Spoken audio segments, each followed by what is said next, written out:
اعوذ باللہ من الشیطان الرجیم بسم اللہ الرحمن الرحیم فإن عثر على أنهما استحقا اسما فآخران يقومان مقامهما من الذين استحق عليهم الأوليان فيقسمان بالله لشهادتنا أحق من شهادتهما وما اعتدينا إنا إذا لمن الظالمين ذلك أدنى أن يأتوا بالشهادة على وجهها أو يخافوا أن ترد أيمان بعد أيمانهم واتقوا الله واسمعوا والله لا يهدي القوم الفاسقين۔ سورۃ المائدہ آیات 107 اور 108۔ آیت نمبر 106 میں ہم نے یہ بات جانی تھی کہ اگر کوئی شخص مسافر ہے تو اس کی جو وصیت ہے، اس کا جو سامان ہے، تو جو اس کے ساتھ ہیں جنہیں اس پر گواہ بنایا گیا ہے وہ حق کے مطابق گواہی دیں۔ لیکن اگر کوئی شخص حق کے مطابق گواہی نہیں دیتے تو اب اس صورت میں کیا کیا جائے؟ اس لیے فرمایا فَإِنْ عُثِرَ، لفظ عُثِرَ عَثَرَ عَثْرًا وعثوراً عَلَى السِّرِّ، یعنی کسی راز سے آشنا ہو جانا، کسی بات کا ظاہر ہو جانا۔ فَإِنْ عُثِرَ، پس اگر وہ پائے گئے عَلَىٰ أَنَّهُمَا، اس بات پر کہ وہ دونوں شخص استحقا اسماً، مرتکب ہوئے ہیں گناہ کے، فآخران، پھر دو اور شخص، یقومان، کھڑے ہو جائیں گے، مقامہما، ان دونوں کی جگہ، ان کے قائم مقام ہوں گے، من الذین، ان لوگوں میں سے، استحق علیہم الاولیان، جن کے خلاف ارتکاب کیا ہے پہلے دو شخصوں نے، یعنی جو دو شخص شہادت دینے کے لیے، گواہی دینے کے لیے آئے، انہوں نے اس معاملے میں زیادتی کی۔ اس سے مراد اب وہ گناہ دونوں گواہ ہیں جو وصیت کے ابتدائی گواہ بنائے گئے تھے، کیونکہ اپنے منصب کے اعتبار سے گواہی ان کے حق میں روا تھی، اس وجہ سے ان کو اولیان کہا گیا ہے۔ اولیان اولا سے ہے، اور اس کا مطلب ہوتا ہے جو زیادہ حقدار ہو، تو پہلا حق وہی ہے جسے وصیت کے لیے مقرر کیا گیا، لیکن اگر اس نے اس میں اس کا حق ادا نہ کیا وصیت کا اور اس میں گڑبڑ کی تو اس سے پھر یہ حق لے لیا گیا۔ یہاں اس میں اب اس بات کی طرف اشارہ بھی ہے کہ جب اولا بالشہادہ ہیں تو انہیں چاہیے کہ وہ اپنے اس منصب کی لاج رکھیں اور کسی ایسی بدعنوانی کے مرتکب نہ ہوں کہ جس سے شہادہ بالاولا ہوتے ہوئے بھی ان کی شہادت کو رد کر دیا جائے۔ تو اب اگر انہوں نے اس منصب کو نہیں پہچانا، فیقسمان، پس قسم اٹھائیں گے، باللہ، اللہ تعالیٰ کی، وہ دو دوسرے شخص جو اس کی قوم میں سے ہیں، لشہادتنا، وہ کیا کہیں گے؟ لشہادتنا، یقیناً ہماری گواہی، احق کو، زیادہ حق پر مبنی ہے، من شہادتہما، ان دونوں کی گواہی سے، وما اعتدینا، اور ہم نے حد سے کوئی تجاوز بھی نہیں کیا۔ تو اب اس صورت میں یہ ان دو گواہوں پر ایک مزید احتساب اور چیک ہے۔ فرمایا کہ اگر یہ بات علم میں آئے کہ انہوں نے وصیت کرنے والی کی وصیت کے خلاف کسی کی جانبداری کی ہے یا کسی کی حق تلفی کی ہے، تو جن کی حق تلفی ہوئی ہے ان میں سے دو آدمی اٹھ کر قسم کھائیں گے کہ ہماری گواہی ان دونوں گواہوں کی گواہی سے زیادہ سچی ہے، ہم نے ذرا بھی حق سے تجاوز نہیں کیا، اگر ہم نے ایسا کیا ہو تو ہم ظالموں میں سے ہوں گے۔ اس لیے فرمایا انا، یقیناً ہم، اذن، اس وقت، لمن الظالمین، ہو جائیں گے ظالموں میں سے، کہ یہ جو پہلے دو گواہ تھے ان کی گواہی سچی نہیں ہے، یہ حق پر مبنی نہیں ہے، کیونکہ جو اس کے ورثاء ہیں اس کو پتہ ہے کہ اس نے پہلے بھی کوئی وصیت کر رکھی ہوگی، وہ اس کے حقوق سے اور باقی معاملات سے صحیح طرح سے آشنا ہوں گے، اس لیے اس وجہ سے اب دو جو اشخاص ہیں جو زیادہ اعتبار کے لائق ہیں وہ اس بات کی گواہی دیں گے۔ ذالک ادنیٰ،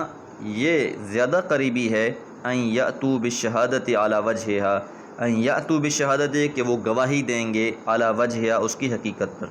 یعنی جو حقیقت ہے اسی کے مطابق گواہی دیں گے۔ تو اللہ تعالیٰ نے جو یہ فیصلہ کیا ہے کہ اگر پہلے دو گواہ صحیح گواہی نہیں دیتے، حق تلفی کر رہے ہیں،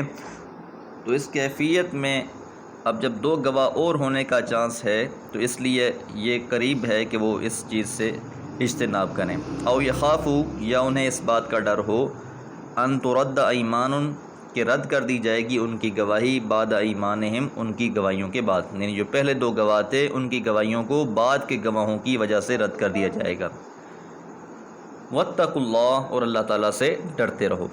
تو یہ اس احتساب کا فائدہ بیان ہوا ہے کہ زیادہ اقرب ہے اس احتساب کے خیال سے کہ وہ ٹھیک ٹھیک گواہی دیں، ورنہ انہیں ڈر ہوگا کہ اگر ان سے کوئی بدعنوانی صادر ہوئی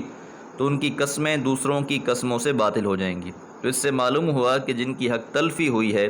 اگر وہ مذکورہ قسمیں کھا لیں تو وصیت کے اصل گواہوں کو گواہی ان کے جو پہلے گواہ ہیں ان کے ہونے کے باوجود بھی وہ رد کر دی جائیں گی۔ ترد ایمانم بعد ایمانہم، تو رد کر دی جائیں گی ان کی قسمیں ان دوسروں کی قسموں کے بعد، اس لیے فرمایا واتقوا اللہ، اللہ تعالیٰ سے ڈرو، واسمعوا، اور غور سے سنو، یعنی اللہ سے ڈرو اور پیغمبر کی بات مانو۔ جو اللہ سے نہیں ڈرتے اور پیغمبر کی بات نہیں سنتے وہ نافرمان ہیں، اور اللہ تعالیٰ ایسے نافرمانوں کو کبھی راہیاب نہیں فرمائیں گے، اور دنیا میں بھی بھٹکتے رہیں گے اور آخرت میں بھی اپنے بد انجام سے دوچار ہو جائیں گے۔ اس لیے فرمایا واللہ، اور اللہ تعالیٰ لا یہدی القوم الفاسقین، ہدایت نہیں دیتے، سیدھی راہ نہیں دکھلاتے جو قوم فاسق ہو، نافرمانی کرنے والی ہو۔ تو لازم ہے کہ جو انسان سیدھی راہ کا متلاشی ہے اس کو حق بات کہنی چاہیے اور حق بات کو ہی قبول کرنا چاہیے۔ اللہ تعالیٰ سے دعا ہے اللہ تعالیٰ احکام قرآن کو سمجھنے کی توفیق عطا فرمائے۔ وما علیہ الا البلاغ۔ اعوذ باللہ من الشیطان الرجیم، بسم اللہ الرحمن الرحیم۔ یوم یجمع اللہ الرسل فیقول ماذا اجبتم قالوا لا علم لنا انک انت علام الغیوب۔ سورۃ المائدہ آیت نمبر 109۔ یوم دن، اور دن سے مراد یہاں پر قیامت کا دن ہے۔ یجمع اللہ، جمع کر دیں گے اللہ تعالی، الرسل، رسول کی جمع رسول، رسولوں کو، فیقول، پس فرمائیں گے، ماذا اجبتم، تمہیں کیا جواب ملا، تمہیں کیا جواب دیا گیا۔ یہاں سے سورت کا بالکل آخری ٹکڑا، آخری حصہ شروع ہو رہا ہے، اور اس سے واضح ہو جاتا ہے کہ اللہ تعالیٰ نے قیامت کے دن تمام انبیاء علیہ الصلوۃ والسلام کو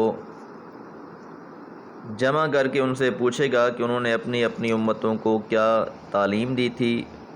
اور ان کی امتوں نے اس تعلیم کے باب میں کیا رویہ اختیار کیا۔ یہ سورہ کے آخر میں گویا اس حقیقت کی یاد دہانی ہے کہ میثاق الہی، یعنی جو اللہ سے کیا ہوا وعدہ ہے، اس ذمہ داری کو انبیاء نے اور امتوں نے جو دونوں پر عائد تھی، اس بارے میں روز قیامت سوال کیا جائے گا۔ اب خاص طور پر دین کی کچھ مسائل اور احکامات بیان کرنے کے بعد قیامت کے دن کے بعض احوال ذکر کیے گئے ہیں تاکہ نافرمانی کرنے والوں کو تنبیہ ہو جائے۔ حالانکہ اب انبیاء کو جو بھی جواب دیا گیا ہے، آگے سے قوم کا جو بھی رویہ رہا ہے، اس کے ذمہ دار انبیاء نہیں ہیں۔ اب روز محشر ہے، تمام کے تمام انبیاء اور ان کی امتیں وہاں جمع ہیں، تو پیغمبروں سے یہ سوال در حقیقت امتوں کو ڈانٹ ڈپٹ اور ملامت کے لیے ہوگا۔ امام ابن کثیر رحمہ اللہ نے اس بات کی طرف اشارہ کیا ہے کہ جس طرح قرآن مجید میں یہ بھی آتا ہے وَإِذَا الْمَوْءُودَةُ سُئِلَتْ، کہ جس دن وہ زندہ درگور کی جانے والی لڑکی سے پوچھا جائے گا کہ اسے کس جرم میں زندہ دفن کر دیا گیا تھا، حالانکہ اب اس کا اپنا کوئی قصور نہیں ہے، وہ بچی تھی، نومولود تھی یا چند سالوں کی تھی، لیکن یہ ان لوگوں کو شرمندہ کرنے کے لیے ہوگا جنہوں نے یہ عمل کیے ہوں گے۔ تو انبیاء اور رسول اللہ نے بھیجے، لیکن جنہوں نے ان کی اتباع نہیں کی تو اب ان کے لیے یہ بہت ہی ندامت کا معاملہ ہوگا۔ قالوا، جواب میں پیغمبر فرمائیں گے، لا علم لنا، ہمیں علم نہیں ہے۔ کیوں؟ سوال یہ پیدا ہوتا ہے کہ امتوں کے اپنے اپنے رسولوں کو جواب کا کچھ نہ کچھ علم تو پتہ ہے کہ جتنی عمر انہوں نے اس کے درمیان ان کے درمیان میں گزاری ہے تو ان حالات سے تو وہ واقف تھے۔ تو بات یہ ہے اس کی کہ جو دلوں کے حالات ہیں کسی بھی انسان کے وہ تو اللہ ہی جانتا ہے۔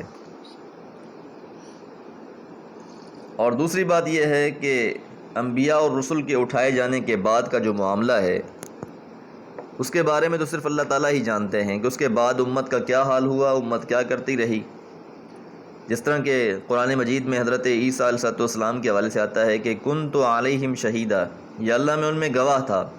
ما دمت فیہم جب تک میں ان میں تھا، فلما توفیتنی اور جب تو نے مجھے اٹھا لیا، کنت انت الرقیب علیہم تو یا اللہ آپ ہی ان پر نگراں تھے، وانت علی کل شیء شہید اور آپ ہر چیز کے بارے میں گواہ بھی ہیں۔